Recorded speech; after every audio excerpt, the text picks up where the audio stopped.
অপতথ্য বা তথ্যের বিকৃতি গোটা দেশকে অস্থির করে ফেলতে পারে দর্শক। মানুষে তৈরি করতে পারে বিভেদ। সেই বিভেদ তো কখনোই কাম্য নয়। তাই জাতীয় স্বার্থে প্রতিটি অপতথ্যের বিপরীতে প্রয়োজন সঠিক তথ্য তুলে ধরা, এবং সে কাজটি করতে এসেছি আপনাদের সঙ্গে আছে আমি রাকিব হাসান। আমন্ত্রণ জানাচ্ছি রিউমার চেক নিয়ে ৭১ নিয়মিত আয়োজন ফেক নিউজ স্ক্যানারে, এবং আজ আমাদের সঙ্গে আছেন রিউমার স্ক্যানারের senior fact checker Tanvir Mahtab Abir. আমরা আমাদের অতিথির সঙ্গে কথা বলবো, তবে তার আগে যথারীতি আমরা ফ্যাক্ট চেকগুলো দেখাতে চাই, যাতে একটা ধারণা পাওয়া যায় যে কী ধরনের অপতথ্যগুলো আসলে ছড়িয়েছে। এক যুগেরও বেশি সময় ধরে চলা গুজবের অবসান ঘটল। বীরশ্রেষ্ঠ মতিউর রহমান ১৯৭১-এর আজকের এই দিনে অর্থাৎ ২০শে আগস্ট শহীদ হন। এই ইস্যুতে ৪২ বছর পর একটি চিঠি ফেসবুকে ছড়িয়ে পড়ে। দাবি করা হয় এই চিঠিটি নাকি নিজের স্ত্রী মিলি রহমানকে লিখে বাড়ি ছেড়েছিলেন মতিউর রহমান। সেই থেকে প্রতি বছর এই চিঠিটা ফেসবুকে পোস্ট করে স্মৃতিচারণ করেন অনেকে। আর আজ সত্যিটা সামনে এলো। জানা গেল এই চিঠিটা বীরশ্রেষ্ঠ মতিউর রহমান লেখেননি, এটা সম্পূর্ণ কাল্পনিক একটি চিঠি। ওদিকে ফেসবুকে ছড়িয়ে পড়া একটি ভিডিওতে দাবি করা হয়েছে আইন উপদেষ্টা আসিফ নজরুল নাকি প্রকাশ্যে স্বরাষ্ট্র উপদেষ্টার পদত্যাগ দাবি করেছেন। পরে ফ্যাক্ট চেক হলো এবং জানা গেল ভিডিওটি ২০২৪ সালের কোটা আন্দোলনের সময়কার ভিডিও। তখন আসিফ নজরুল মূলত সেই সময় স্বরাষ্ট্রমন্ত্রী আসাদুজ্জামান খান কামালকে পদত্যাগ করতে বলেছিলেন। সেটাই এখন ছড়ানো হচ্ছে মিথ্যা দাবিতে। দর্শক, চলুন শুরুতে কয়েকটা ফ্যাক্ট চেক দেখে নিই, তারপর আলাপে যাব।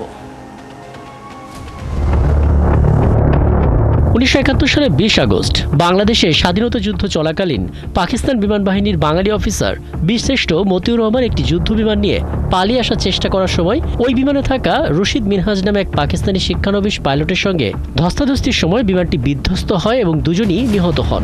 মতিউর যেদিন নিহত হন সেই ২০ আগস্ট তিনি নাকি তার স্ত্রী মিলি রহমানের উদ্দেশ্যে একটি চিঠি লিখেছিলেন। সেই চিঠি গেল কয়েক বছর ধরে ইন্টারনেটে প্রচার হয়ে আসছে। তবে ফ্যাক্ট চেক করে রিউমার স্ক্যানার টিম নিশ্চিত করে বীরশ্রেষ্ঠ মতিউর রহমান এই চিঠিটি লেখেননি, বরং আরিফ মঈনুদ্দিন নামে এক ব্যক্তি ২০১৩ সালে কাল্পনিক এই চিঠিটি লিখেছিলেন, যা পরবর্তীতে মতিউরের লেখা বাস্তব চিঠি হিসেবে প্রচার পেয়েছে। ওদিকে স্বরাষ্ট্র উপদেষ্টা জাহাঙ্গীর আলমের পদত্যাগ চান আইন উপদেষ্টা আসিফ নজরুল, এমন দাবিতে একটি ভিডিও সামাজিক যোগাযোগ মাধ্যমে প্রচার করা হয়েছে। তবে অনুসন্ধানে জানা গেল আইন উপদেষ্টা ডক্টর আসিফ নজরুল স্বরাষ্ট্র উপদেষ্টার পদত্যাগ করতে বলেননি। প্রকৃতপক্ষে এটি ২০২৪ সালের কোটা আন্দোলনে আবু সাইদের মৃত্যুর ঘটনায় তৎকালীন স্বরাষ্ট্রমন্ত্রী আসাদুজ্জামান খান কামালকে আসিফ নজরুলের পদত্যাগ করতে বলার ভিডিও। ফেসবুকে কিছু পোস্ট শেয়ার করে দাবি করা হচ্ছে ডাকসু নির্বাচনে প্রথমবারের মতন প্রকাশ্যে প্রার্থী ঘোষণা করেছে বাংলাদেশ ইসলামী ছাত্র শিবির। এ নিয়ে বিভিন্ন আন্তর্জাতিক গণমাধ্যমও দাবি করে স্বাধীন বাংলাদেশে এই প্রথমবারের মতন প্রকাশ্যে প্যানেল ঘোষণা দিয়ে ছাত্র শিবির ঢাকা বিশ্ববিদ্যালয় ছাত্র সংসদে নির্বাচন করতে যাচ্ছে। তবে তথ্যটি যে সঠিক নয় সেটা নিশ্চিত করে ফ্যাক্ট ওয়াচ।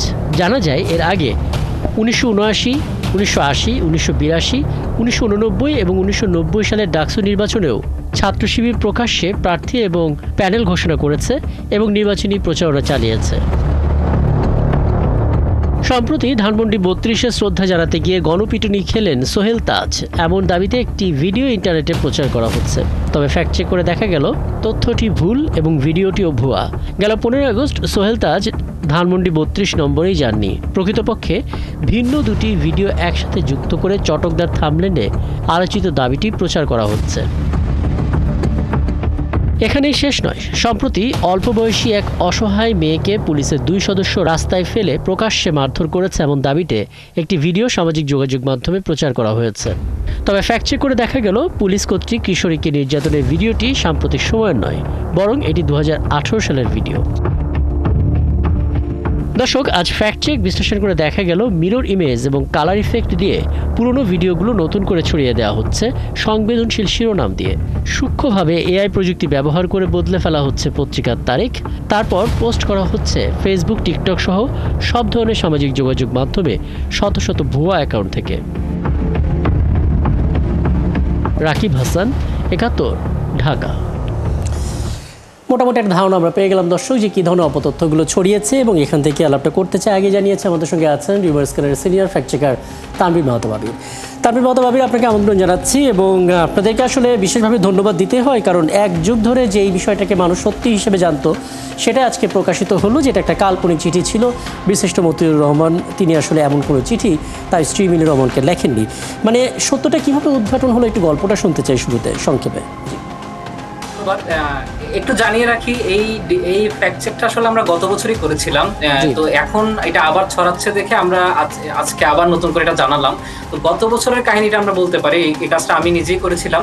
তো আমরা গত বছরের হিসাবে এটা প্রায় 11 বছরের বেশি সময় ধরে গুজবটা ছিল। 2013 সালে এই গুজবটা প্রথম ছড়ায় এবং তখন থেকেই প্রতি বছরই আমরা দেখতাম এটা ছড়াচ্ছিল। তো তখন তো ফ্যাক্ট চেকিং বিষয়টা তো গড়ে ওঠেনি। তো আমরা যখন আমাদের নজরে আসলো, তো তখনও প্রায় 11 বছর পেরিয়ে গেছে এবং আমরা প্রায় 1.5 থেকে 2 মাস আমরা এটার পিছনে লেগেছিলাম যে আসলে এই ভিডিও মানে এই চিঠিটা মিলির রহমানকে লিখেননি এটা আমরা নিশ্চিত ছিলাম, কারণ মিলির রহমানের একটা ভিডিও আমরা পেয়েছিলাম 2000 এরও অনেক আগে।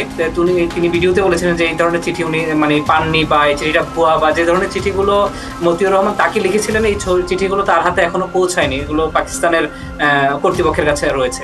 তো এই জিনিসটা যখন আমরা নিশ্চিত হলাম, আমরা আসলে খুঁজে দেখার চেষ্টা করলাম যে এই চিঠিটা আসলে কার। তো এটা খুঁজতে গিয়ে আমরা বিভিন্ন ধরনের টুলস ইউজ করে আমরা দেখলাম যে আরিফ মঈনুদ্দিন নামে একজন লেখক, তিনি ফেসবুকে নিয়মিত লেখেন। তো তিনি প্রথম এই পোস্টটা করেছিলেন 2019 সালে। তো 2019 না মানে এরও আগে আমরা 2019 সালে আমাদের এটা নজরে আসে যে উনি এটা তখন এটা এর আগ পর্যন্ত তিনি লিখেছিলেন যে এটা তিনিও রিভিল করেননি যে এটা কাল্পনিক একটা চিঠি। 2019 সালে গিয়ে উনি দেখলেন যে এটা নিয়ে কন্ট্রোভার্সি হচ্ছে, তখন তিনি তার পোস্টটা এডিট করেছেন, এডিট করে লিখে দিয়েছেন যে এটা সিরিয়াস হওয়ার কিছু নেই, এটা একটা কাল্পনিক চিঠি। তো আমরা আরিফ মঈনুদ্দিনের সাথে ব্যক্তিগতভাবে রিউমার্স খানের পক্ষ থেকে আমরা যোগাযোগ করি তার সাথে। তিনি আমাদেরকে বলেন যে এটা তিনি যখন থেকে এটা গুজব তার এটা আসলে ধারণাই ছিল না যে এটা এভাবে ছড়িয়ে যাবে। তিনি শুধুমাত্র বোঝাতে চেয়েছিলেন যে তখন মিলির রহমান এবং মতিউর রহমানের অবস্থাটা কেমন ছিল, এটাই কাল্পনিকভাবে লিখতে চেয়েছিলেন, কিন্তু তিনি ভুলবশত আসলে এটা আসলে উল্লেখ করে দেননি যে এটা আসলে কাল্পনিক একটা চিঠি। 2019 সালে গিয়ে তিনি পোস্টটা এডিট করে তখন বলেন। এরপরে হচ্ছে আসলে আমাদের হচ্ছে জানার সুযোগ হয় যে আসলে এই চিঠিটা আসলে ভুয়া। তো এইভাবে হচ্ছে আমরা প্রায় 11 বছর ধরে চলা একটা গুজব আসলে আমরা ডিবাঙ্ক করলাম। তো এই ধরনের ঐতিহাসিক গুজব আরো কিছু আছে যেগুলো আসলে আমরা এখনো কাজ করছি, অবশ্যই, এবং সেগুলো নিশ্চয়ই ধারাবাহিকভাবে আমরা জানবো এবং তুলে ধরতেও পারবো। এবার আসুন 24 ঘন্টায় যে ধরনের গুজবগুলো ছড়িয়েছে সে সম্পর্কে একটা ধারণা আমাদেরকে দেবেন। আসলে মানে সামনে ইলেকশন, সিলেকশনকে সামনে রেখে গুজব যে বাড়বে এতে কোনো সন্দেহ নেই, কিন্তু ডাস্কু নির্বাচন সহ আরও নানা নির্বাচন কেন্দ্র করে আসলে নানাভাবে গুজবগুলো ছড়াচ্ছে। কি গুজব পেলেন আসলে? আচ্ছা, যেটা বললে যে নির্বাচনের আগে আবার নির্বাচনগুলো দেখছি আমরা, ডাকসু এবং আরো দুটো বিশ্ববিদ্যালয়ের সংসদ নির্বাচন হবে। তো আমরা আসলে এগুলোতে নজর রাখার চেষ্টা করছি এইভাবে যে এগুলো আসলে আমাদের জন্য একটা প্র্যাকটিস পয়েন্ট হতে পারে যে কি ধরনের নির্বাচন মানে গুজবগুলো ছড়াচ্ছে। আমরা ডাকসুতে একটাই আমরা শনাক্ত করলাম, দুটো বেসিক্যালি। একটা হচ্ছে আপনি যেটা বললেন যে শিবিরের যেটা ফ্যাক্ট ওয়াচ করেছে, তো এটা আমরাও কাজ করছি। তো আরেকটা হচ্ছে যে ছাত্রলীগের একটা ভুয়া বিজ্ঞপ্তি ছড়িয়েছে, তার মানে হচ্ছে নির্বাচন কেন্দ্রিক ছড়াবে এটা আমরা নিশ্চিত। তো এআই বা এই ধরনের ব্যবহারগুলো আমরা আশঙ্কা করছি যে যেহেতু এখনো সময় আছে, আগামী মাসে নির্বাচন, এখনো মনোনয়নপত্র কিনছেন, অনেকে জমা দিচ্ছেন এবং প্রার্থীরাও মানে আমরা দেখছিলাম যে ঢাকা বিশ্ববিদ্যালয়ে একটা উৎসবমুখর পরিবেশ নির্বাচনকে কেন্দ্র করে। তো এই জিনিসটাতে আসলে গুজবের মাত্রাটাও আসলে ছড়াবে বলে আমাদের বিশ্বাস। তো আমরা আসলে নজর রাখছি এই ধরনের টপিকগুলো। এর বাইরে তো হচ্ছে সাধারণ ঘটনাগুলো ঘটছে, যে যেমন পলিটিক্যাল যে ঘটনাগুলো আমরা BOE3 বা AI ভিডিও বা একটা রিসেন্ট একটা ভিডিও দেখলেন যে গোয়েন্দা সংস্থার একজন প্রধানকে নিয়ে ভিডিও, তাকে বাংলাদেশ ব্যাংকের যে ফাইন্যান্সিয়াল ইউনিট, তো এই ধরনের ভিডিওগুলো কিন্তু আসছে। তিনি নিজে মানে অনেকে দাবি করছেন যে এটা হচ্ছে ভুয়া ভিডিও হতে পারে। তো এই ধরনের ভিডিও আবার এর আগে হচ্ছে আরেকজন ব্যক্তি সিনিয়র একজন আইনজীবী পান্না, জেডাই পান্না, ওনার একটা ভিডিও নিয়ে হচ্ছে আলোচনা হচ্ছিল যে AI ভিডিও কিনা।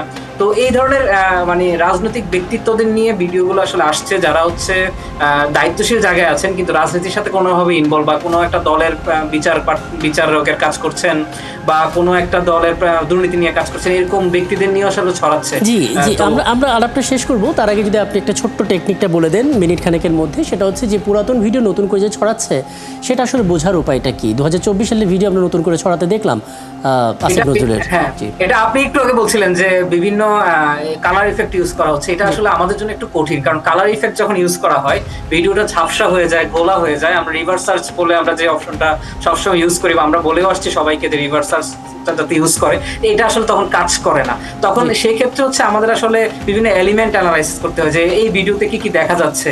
বা ধরেন এখন তো গরম, তো ওখানে যদি শীতকালের পোশাক পরে কেউ যদি মিছিল করে, আপনি স্বাভাবিকভাবে ধরবেন যে এটা এখনকার ভিডিওতে আসলে হবে না, যে শীতকালের ভিডিওই হতে পারে। তো এই ধরনের কিছু এলিমেন্ট আমরা পরামর্শ দিই যে আপনারা একটু ভিডিওটা ভালোভাবে পর্যবেক্ষণ করবেন, যদিও ঝাপসা হবে তখন তাও একটু যদি পর্যবেক্ষণ করেন তাহলে অনেক কিছু আপনি সন্দেহ নিজেই করতে পারবেন যে এই ভিডিওটা আসলে পুরানো হওয়ার সম্ভাবনাই বেশি। তো এটা আসলে আমাদের পরামর্শ আর কি। অনেক ধন্যবাদ। নিশ্চয়ই সামনে আয়োজনে আরও কথা হবে এবং আরও নতুন নতুন বিষয়গুলো নিয়ে আলাপ করার সুযোগ হবে আপনার সঙ্গে।